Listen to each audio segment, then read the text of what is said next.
It's a lot of crap in my face. Hey guys, welcome back to Mindset Automotive.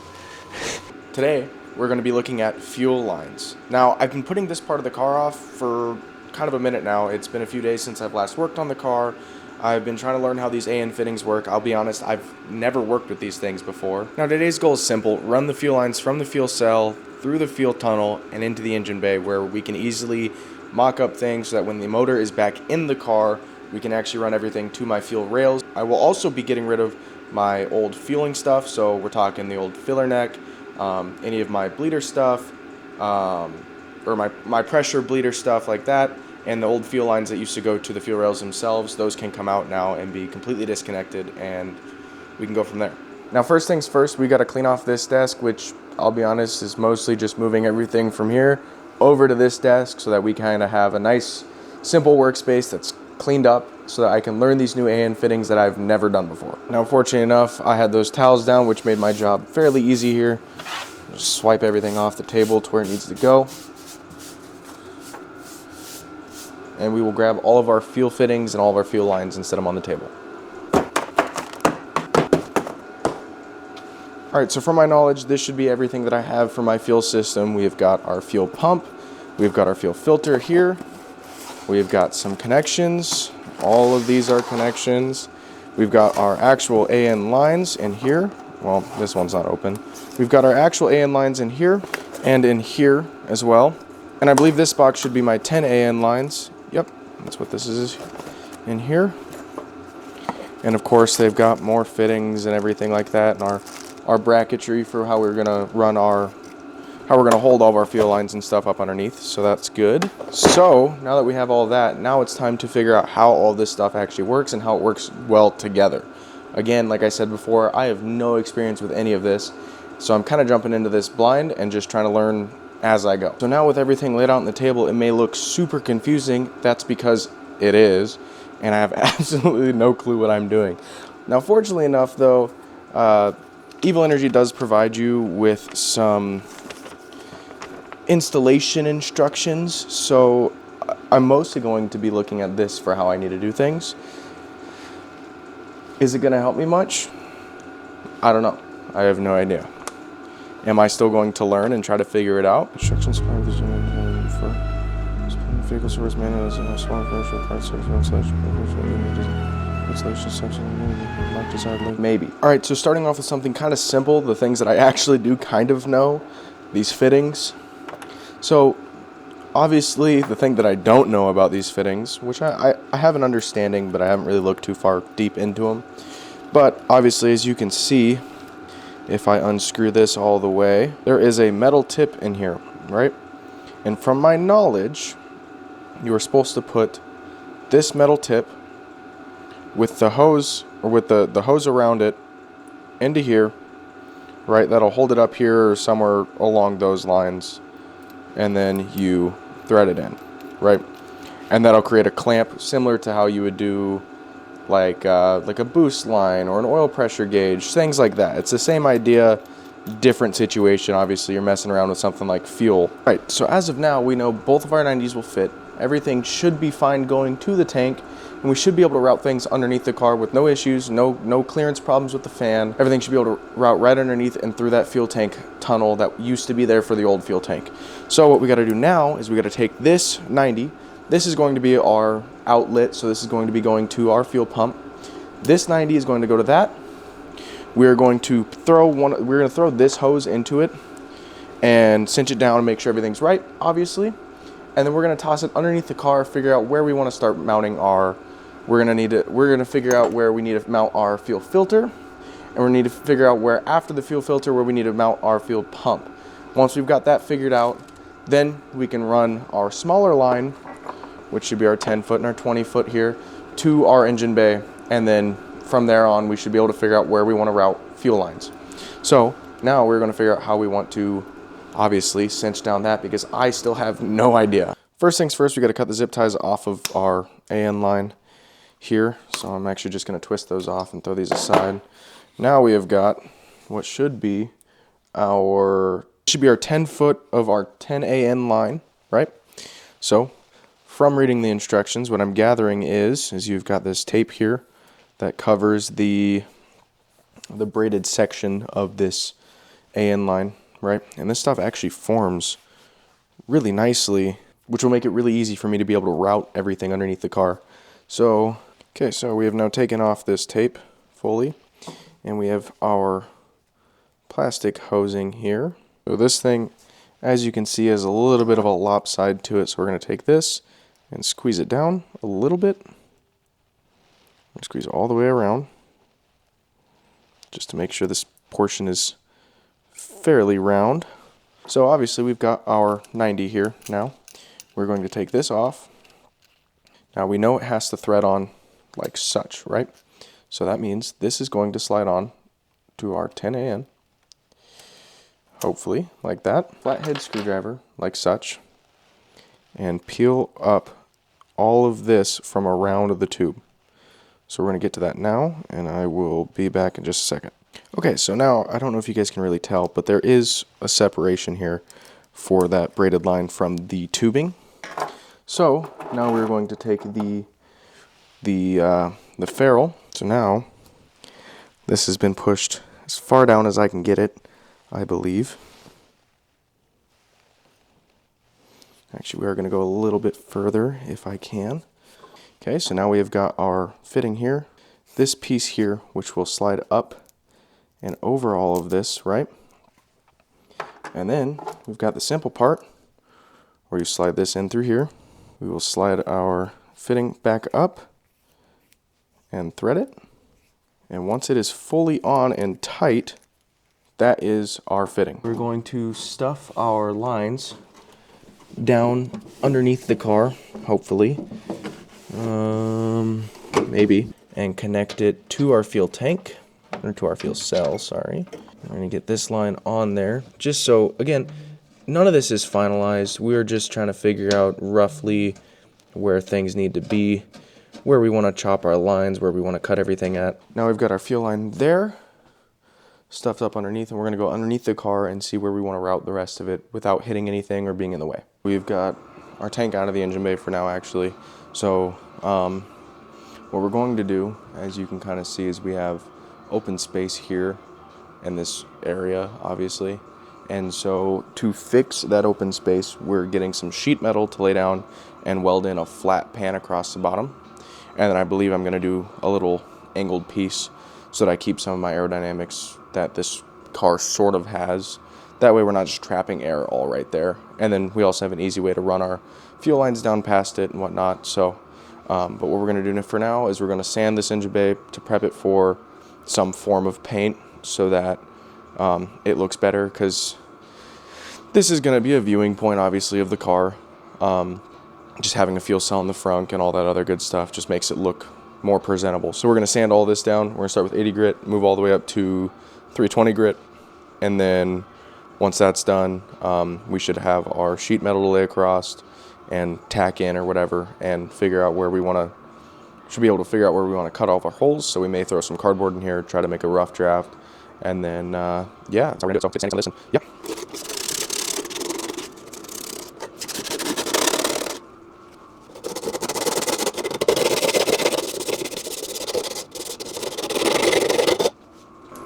Alright, so here we have got the first little bit of our 10AN line that is going to be going from our tank, which is going to be this fitting here. This fitting will go from our tank down here, underneath some of our steering rack stuff, and then to here, right? And right here, we are going to have the fuel filter. It's going to go to the inline fuel filter, and then the inline fuel filter is going to go to the inline fuel pump. And then we're going to run another line that is not 10AN, that is going to be a, I want to say an 8AN, and then after our fuel in is going to come around the rail, obviously, and return back, hopefully on the same side, and it's going to be our fuel return line, which will go into, obviously, an 8AN line almost all the way up to the tank, where we'll use the last little bit of our 10AN line to do our return line into the top of the tank, so that, obviously, we keep the fuel that we don't use, which more than likely won't be a lot of fuel, because this is going to be a lot of fuel going in. Alright, so similar to earlier, when we did the original line that went into the tank, we have our end here, right? And then what we have got to do is, this is our fuel pump and our fuel lines here, right? So we're going to take off our little inlet piece here, just because we don't need it right now. And then we're going to unscrew this piece, remove the cone here, and we're going to, obviously, like before, we're going to take this cone, we're going to peel off all of this metal line down to where the cone would sit, so right about roughly right there, and we're going to shove it down and in, and then set this over top to tighten down on the cone, and everything should be tight and should hold it. Alright, so now that we've got our fuel pump and our fuel filter in line right there, we do have to run our 8AN line, we do have to run our 6AN line to it, right? So, same as last time, we're going to take this off, take our little coupler, that's going to sit like this eventually, right? We're going to take this guy, take this tape off of this guy, and we're going to do the same thing that we did for that fuel pump. And then once this is all together, we will have a full fuel pump and fuel filter into our 6AN line that will run to our motor. Now we do have a slight issue though, that issue being we do not have mounting brackets for the fuel pump.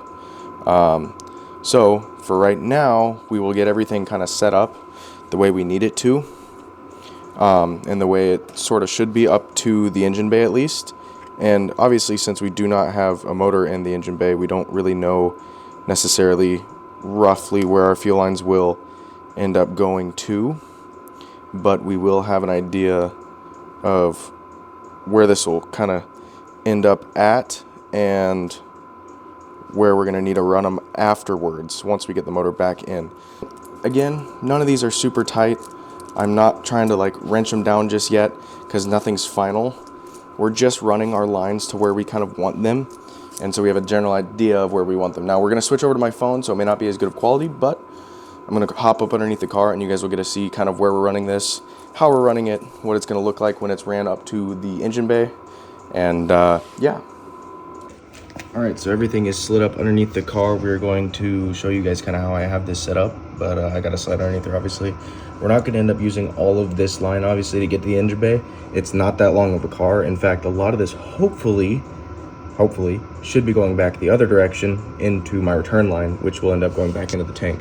But as of right now, that's our 10AN into our 6AN. That will go up to our fuel, or up to our engine bay. Alright, so hopefully if I sit you guys down here, you will be able to see. But I don't know if you guys can see us over here.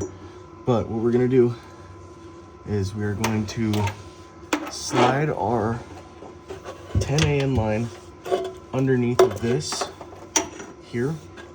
And we have a little connector there that we're probably going to end up going to eventually. But it's going to slide underneath this here. Move you guys back a little bit so you guys can see a little bit more as I come up. It's going to press around this, pull ourselves up, and I believe you guys can see, or hopefully should be able to see, our fuel pump, or where, not our fuel pump, our fuel tank up here. And this is going to slide up until we have enough slack on this to be able to thread this in. Now, again, this is all just, you know, for placement issues and trying to figure out how we want to run everything the semi-correct way. That's going to sit like that. We're going to give this some tension back here.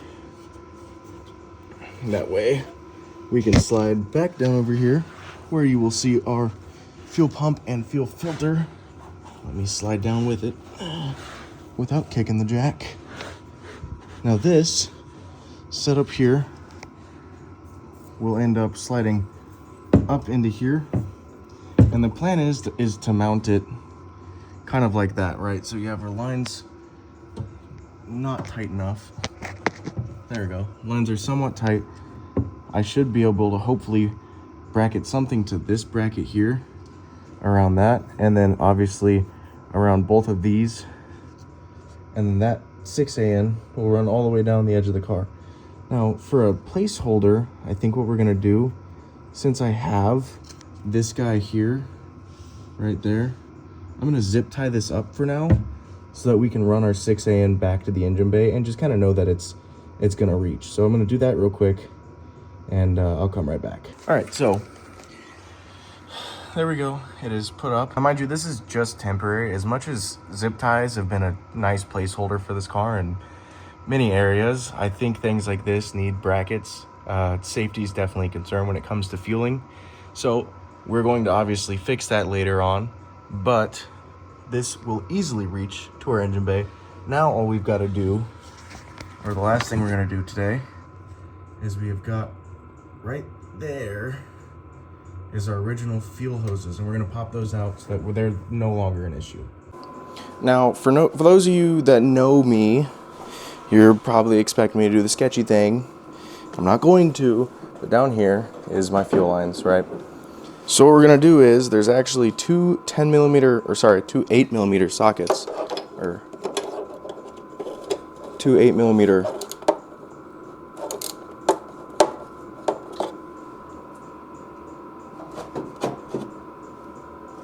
you know, the sketchy way is looking better and better. They're not 8s. I don't know if I have a smaller size, so you know, I was joking about the sketchy thing, and now I'm thinking I wasn't joking so much. It's okay, I'll figure it out. So we know those are, oh, one's a Phillips. This car doesn't make any sense. So one of these is a Phillips and one of these is something smaller than an 8mm. So we're gonna go figure that out real quick. Now we have got our handy dandy 9/32 and a semi-long chewed up Phillips head. Hopefully something will work. And I'm sure someone in the comments will tell me, hey, you could have just taken this off. You know what my response is to that? You're right and I'm stupid. Okay, never mind. I'm not a mechanic, okay? I'm just not. I'm simply not a mechanic, okay? I am an enthusiast that thinks he knows more than he does. Anyway, so for those of you following along at home, why? And for those of you curious as to what I'm trying to pull off here, I don't know and I could not tell you is actually the correct answer to that. And then the gas door's in my way. So can I, oh, look guys, I'm finding new and exciting ways to do things the wrong way. I'll be back again. Don't worry guys, I'll figure it out someday. One of these days, I'll get good at this, I promise. Cool, that can go like that. Crisis averted. Guys, I'll be back when I figure it out. So it turns out when my mom told me growing up that anger was never the solution, she was wrong. So, I don't know. From the looks of it and the sounds of it, we've mostly got it. We've just got to figure out how the heck to fish it out of here. Because old GM and their ability to make things impossible, you know, even though it's a 40-year-old car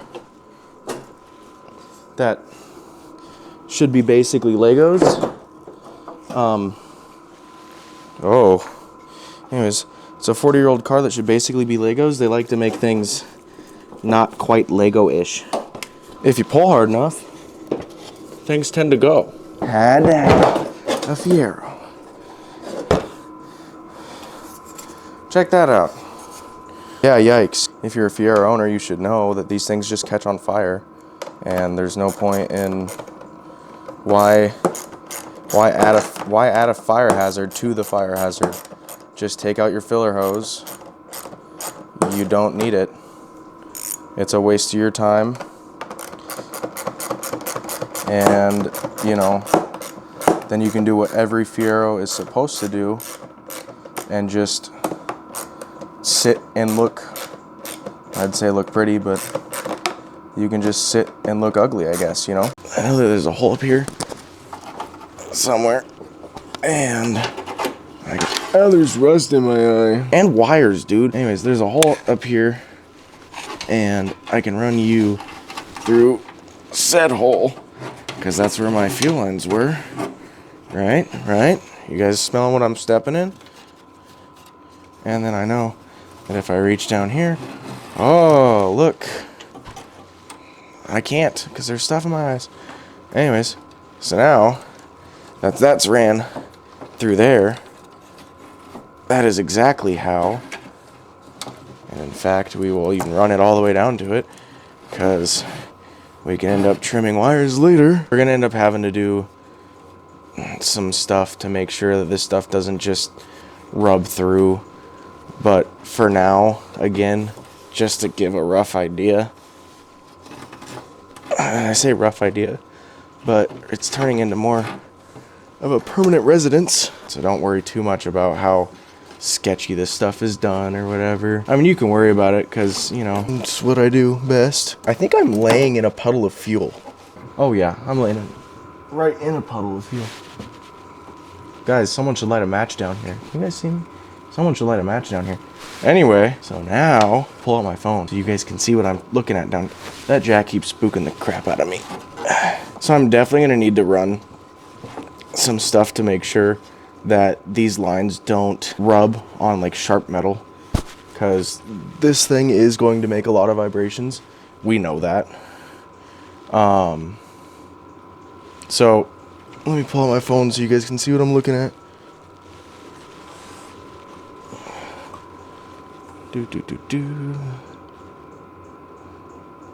Turn on the flash. So down here, we've got my fuel filter and my fuel pump, which obviously is still zip lined in because I don't have the brackets for it. But the line comes all the way up here, goes in through here, and I think you guys can see the exit hole up there. And obviously I've got to figure out a way to mount this so it doesn't rub right here and rub through the wire or whatever, or the line or whatever. And then it exits out up here where our old fuel lines used to come. Our fuel filler necks were at in here, right? Can you guys see that? I think you guys can. And then this whole line will go up to our actual, up to the motor. So we're gonna push these up somewhere where we can easily get them from the top, but you guys will see that here on camera here in a second, but I'm gonna go do that. Aha! Don't fold the line. See, look. Now we've got our fuel lines, and instead of running them the sketchy way with zip ties and stuff, who let me build this damn car? Anyways, instead of running these with the sketchy way, we can actually run these to the fuel rail the correct way, and this should be more than enough line to be able to tuck up and around some of our outside stuff, like so it's less visible and a cleaner look, obviously. And we're gonna run these up here just like that and into our fuel rail. Now unfortunately that's gonna do it for today's video. Like I said, I don't have the brackets for that fuel pump and the fuel filter, as well as the motor's obviously not in the car necessarily right now. It's actually sitting over there because I haven't touched the motor side of things just yet too much, other than pulling it apart. So motor's not in the car just yet, so we don't necessarily know exactly where our fuel lines are going to need to go perfectly, and I'd like for those things to be tucked the right way. I'd like everything to be nice and clean and smooth through everything so that we're not running into issues when we go to try to throw the motor in and we go, oh shoot, we're this far too short, or we're this much out of line and we've already ran all of our lines. So for now, this gives us a really good basis of where we want all of our fuel stuff set up at, how we want it set up so that we can make sure that it's going to run the right way. We know the tank is where it's going to sit and it's in a good spot. We know exactly how we're going to do that, and we're going to end up doing some pretty cool stuff hopefully next episode. But we do have Christmas coming up, so I don't know if I'll be able to post this following week or not. We will see, kind of depending on how things go. But as of right now, thank you guys so much for watching. If you guys enjoyed the video, don't forget to leave a like and subscribe. Leave a comment. I usually have a pinned comment down below. Respond to that in some way, shape, or form. And yeah, I'll catch you guys on the next one.